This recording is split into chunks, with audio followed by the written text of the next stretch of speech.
চট্টগ্রাম টেস্টে তৃতীয় দিনে বাংলাদেশি বোলারদের হতাশার দিন। 4 রানের জন্য ডাবল সেঞ্চুরি মিস করেন কুশাল মেন্ডিস। 1988 সালে লালদিঘি ময়দানে নিহতের স্মরণে স্মৃতিসৌধ নির্মাণ, 5 বছরের মধ্যে আধুনিক নগরী গড়ার ঘোষণা গণপূর্ত মন্ত্রীর। টেকনাফে বিজিবির অভিযান, 3 লাখ পিস ইয়াবা উদ্ধার।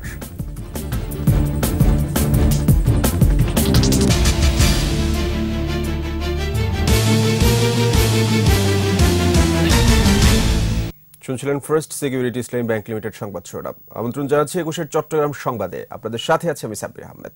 সংবাদে আরও থাকছে, সাপ্তাহিক ছুটির দিনে ক্রেতা বিক্রেতাদের পদচারণায় মুখর বন্দরনগরী কাঁচাবাজার, মনিটরিং জোরদারের দাবি।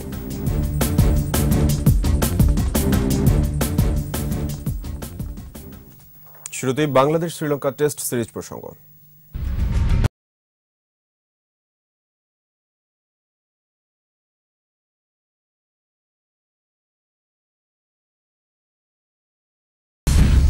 চট্টগ্রাম টেস্টের তৃতীয় দিন শেষে বাংলাদেশের চেয়ে 9 রানে পিছিয়ে শ্রীলঙ্কা। হাতে রয়েছে 7 উইকেট। প্রথম ইনিংসে বাংলাদেশের 513 রানের জবাবে 3 উইকেটে 504 রান তুলেছে লঙ্কানরা। আর মাত্র 4 রানের জন্য জন্মদিনে ডাবল সেঞ্চুরি মিস করেন কুশাল মেন্ডিস। বিস্তারিত। আগামী 5 বছরের মধ্যে চট্টগ্রাম একটি আধুনিক নগরীতে পরিণত হবে বলে জানিয়েছেন গৃহায়ন ও গণপূর্ত মন্ত্রী ইঞ্জিনিয়ার মোশাররফ হোসেন। চট্টগ্রাম আদালত প্রাঙ্গণে স্মৃতিসৌধ নির্মাণ কাজের উদ্বোধন করে এ কথা বলেন তিনি। 1988 সালের 24 জানুয়ারি লালদিঘি ময়দানে শেখ হাসিনার জনসভায় যোগদানের সময় পুলিশের গুলিতে 24 জন নিহতের স্মরণে স্মৃতিসৌধটি নির্মিত হচ্ছে। অনুষ্ঠানে চট্টগ্রাম উন্নয়ন কর্তৃপক্ষের চেয়ারম্যান আব্দুস সালাম, বড় কাউন্সিল সদস্য অ্যাডভোকেট ইব্রাহিম হোসেন চৌধুরী বাবুল সহ অন্যরা উপস্থিত ছিলেন। মন্ত্রী বলেন, নগরবাসীকে জলাবদ্ধতা থেকে রক্ষা পেতে সরকার 5,500 কোটি টাকার প্রকল্প অনুমোদন করেছে। প্রকল্পটি বাস্তবায়িত হলে চট্টগ্রাম আধুনিক নগরীতে পরিণত হবে। নিরপেক্ষ সরকারের অধীনে নির্বাচন, দ্রব্যমূল্যের ঊর্ধ্বগতি নিয়ন্ত্রণ এবং রোহিঙ্গাদের প্রত্যাবাসনে আন্তর্জাতিক চাপ বাড়ানোর দাবিতে 17 ফেব্রুয়ারি লালদিঘি ময়দানে সমাবেশের ঘোষণা দিয়েছেন ন্যাশনালিস্ট পিপলস পার্টি এনপিপি। বিকেলে দলের এক সভায় নেতারা কথা জানান। এনপিপির চট্টগ্রাম মহানগরীর সভাপতি খোসাল খানের সভাপতিত্বে সভায় বক্তব্য রাখেন মহাসচিব আব্দুল হাই মণ্ডল। সভায় স্থানীয় নেতারাও অংশ নেন। দুর্নীতিগ্রস্তদের দল থেকে বাদ দেওয়ার পাশাপাশি মুক্তিযুদ্ধের চেতনায় সবাইকে ঐক্যবদ্ধ হওয়ারও আহ্বান জানান বক্তারা।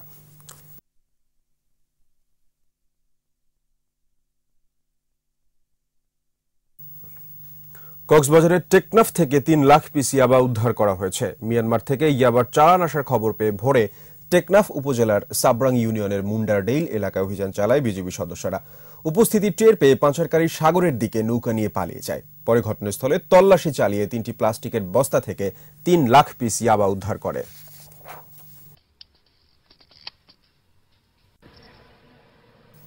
সাপ্তাহিক ছুটির দিনে ক্রেতা বিক্রেতাদের পদচারণায় মুখর ছিল বন্দরনগরী চট্টগ্রামের বিভিন্ন কাঁচাবাজার। বরাবরের মতো বিক্রেতারা দাম স্থিতিশীল দাবি করলেও ক্রেতাদের রয়েছে মিশ্র প্রতিক্রিয়া। তবে নিত্যপণ্যের বাজার স্থিতিশীল রাখতে মনিটরিং জোরদারের দাবি জানিয়েছে ক্রেতারা। ইফরাজ নুরের ক্যামেরায় চট্টগ্রাম অফিসের রিপোর্ট, জানাচ্ছেন রাশেদুল আলম রাসেল। ভরা মৌসুমে চট্টগ্রামের কাঁচাবাজারে পর্যাপ্ত সরবরাহ রয়েছে শীতকালীন শাকসবজির। বাজারে মিলছে দেশি প্রজাতির সাথে সাগরের মাছও, তবে দাম কিছুটা বেশি। এ নিয়ে ক্রেতাদের মধ্যে রয়েছে মিশ্র প্রতিক্রিয়া। সিমের বিষে 120, টমেটো 30 টাকা, বেগুন 40, সিমও 40। শীতকাল হিসেবে আর একটু কমলে মোটামুটি ভালো হয়, ক্রেতারা কিনতে পারে। হয়তো মনে হয় যাতে রোহিঙ্গারা আসছে বিদায় সবজি বাজার ওখানে চলে যাচ্ছে, তাই মনে হচ্ছে একটু বাজার চড়া। বাজারে চাউলের দাম কিন্তু এখনো অতিরিক্তই বলা যায়, যদিও ডালের দাম কিছুটা কমেছে এখন। তবে কিছুটা কমেছে মাংসের দাম। কেজি বা 2 কেজির উপরে এটা 110 টাকা 15 টাকা এরকম চলতেছে। আর ছোট 1.5 কেজি বা আপনার 5 পাবা এটা চলতেছে যে আপনার 120 টাকা। বরাবরের মতো বাজার স্থিতিশীল আছে বলে দাবি করলেন বিক্রেতারা। আরো কিছু কমবে, কদিন আছে, 1 সপ্তাহ 15 দিন কমবে, কম থাকবে, পরে বাড়বে। সমুদ্র মাছ এখন একটু কম হিসাবে বাড়তি নাই, সীমিতভাবে আছে। ইলিশ মাছ গত সপ্তাহে আমরা যেটা 350 বেচছি, এখন 400 350 একই দামে বেচে। এদিকে নিত্যপণ্যের দাম নিয়ন্ত্রণে রাখতে সরবরাহ স্বাভাবিক রাখার পাশাপাশি নজরদারি বাড়ানোর কথা বলছেন ক্রেতারা। Desk report, 21 television. দেশে অসাম্প্রদায়িক চেতনা নিয়ে সব ধর্মের মানুষ একত্রে ও নিরাপদে বসবাস করছে বলে মন্তব্য করেছেন মৎস্য ও প্রাণী সম্পদ মন্ত্রী নারায়ণ চন্দ্র চন্দ। কক্সবাজার জেলা পুজো উদযাপন পরিষদের দ্বিবার্ষিক সম্মেলনে ও কাউন্সিল উপলক্ষে আলোচনা সভায় এ কথা বলেন তিনি। মন্ত্রী বলেন, সরকার জনগণের জানমালের নিরাপত্তা নিশ্চিত করেছে। সভায় তথ্য মন্ত্রণালয় সম্পর্কিত সংসদীয় স্থায়ী কমিটির সদস্য সাইমুম সরোয়ার কমল সহ জেলা পুজো উদযাপন পরিষদের নেতারা উপস্থিত ছিলেন। চট্টগ্রাম প্রেস ক্লাবে অনুষ্ঠিত হয়েছে পিঠা উৎসব। উদ্বোধন করেন চট্টগ্রাম উন্নয়ন কর্তৃপক্ষের চেয়ারম্যান আব্দুল সালাম। এ সময় আবহমান বাংলার সংস্কৃতি এবং ঐতিহ্য লালন করে দেশ এগিয়ে যাবে বলেও মন্তব্য করেন তিনি। চট্টগ্রাম প্রেস ক্লাবের সভাপতি কলিম সারওয়ার, চট্টগ্রাম সাংবাদিক ইউনিয়নের নবনির্বাচিত সভাপতি নাজিমউদ্দিন শ্যামল সহ অন্যান্য সাংবাদিক নেতারা পিঠা উৎসবে উপস্থিত ছিলেন।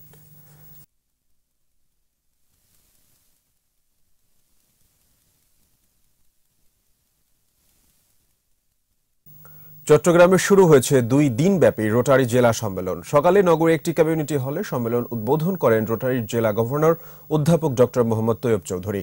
পিজিডি ডেভিড টাং ও PGD John Daniel, PPP Mahbubul Islam, DGN Ataur Rahman Pir, Rotarian Jinnah Chowdhury সহ অন্যরা অনুষ্ঠানে উপস্থিত ছিলেন। বক্তারা বলেন, দেশকে এগিয়ে নিতে সরকারের পাশাপাশি রোটারি ক্লাব সহ সকল সেবামূলক প্রতিষ্ঠানকে এগিয়ে আসতে হবে।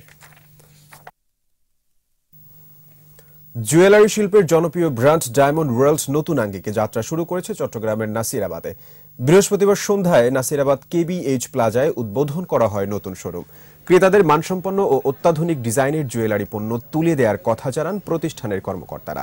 নতুন শোরুমে থাকছে ব্রাইডাল কালেকশন, সেই সাথে রয়েছে ডায়মন্ড, স্বর্ণ ও বাহারি platinum jewellery.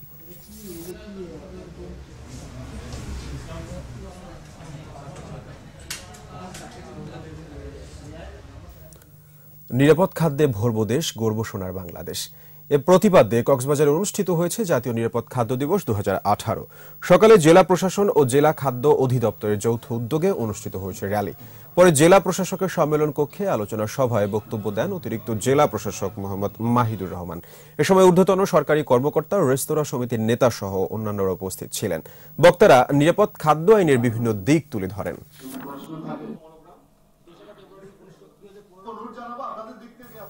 বান্দরবানে Balaghata police lines firing range ব্যারাকের ভিত্তিপ্রস্তর স্থাপন এবং পুলিশ লাইন্স স্কুল ভবনের 3য় তলা উদ্বোধন উপলক্ষে জেলা পুলিশের আয়োজনে মতবিনিময় সভা হয়েছে। অনুষ্ঠানে প্রধান অতিথি ছিলেন পার্বত্য চট্টগ্রাম বিষয়ক মন্ত্রণালয়ের প্রতিমন্ত্রী বীর বাহাদুর উসই সিং।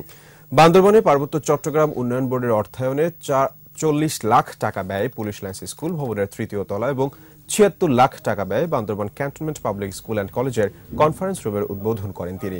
এ সময় অন্যদের মধ্যে উপস্থিত ছিলেন অতিরিক্ত জেলা প্রশাসক মোহাম্মদ শফিউল আলম, পার্বত্য চট্টগ্রাম আঞ্চলিক পরিষদের সদস্য কাজল কান্তি দাস সহ বিভিন্ন বিভাগের ঊর্ধ্বতন কর্মকর্তারা।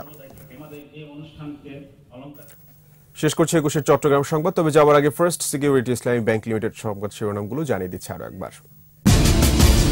চট্টগ্রাম টেস্টের 3য় দিনে বাংলাদেশি বোলারদের হতাশার দিন। 4 রানের জন্য ডাবল সেঞ্চুরি মিস করেন কুশাল মেন্ডিস। 1988 সালে লালদিঘি ময়দানে নিহতের স্মরণে স্মৃতিসৌধ নির্মাণ, 5 বছরের মধ্যে আধুনিক নগরী গড়ার ঘোষণা গণপূর্তমন্ত্রীর। টেকনাফে বিজিবির অভিযান, 3 লাখ পিস ইয়াবা উদ্ধার।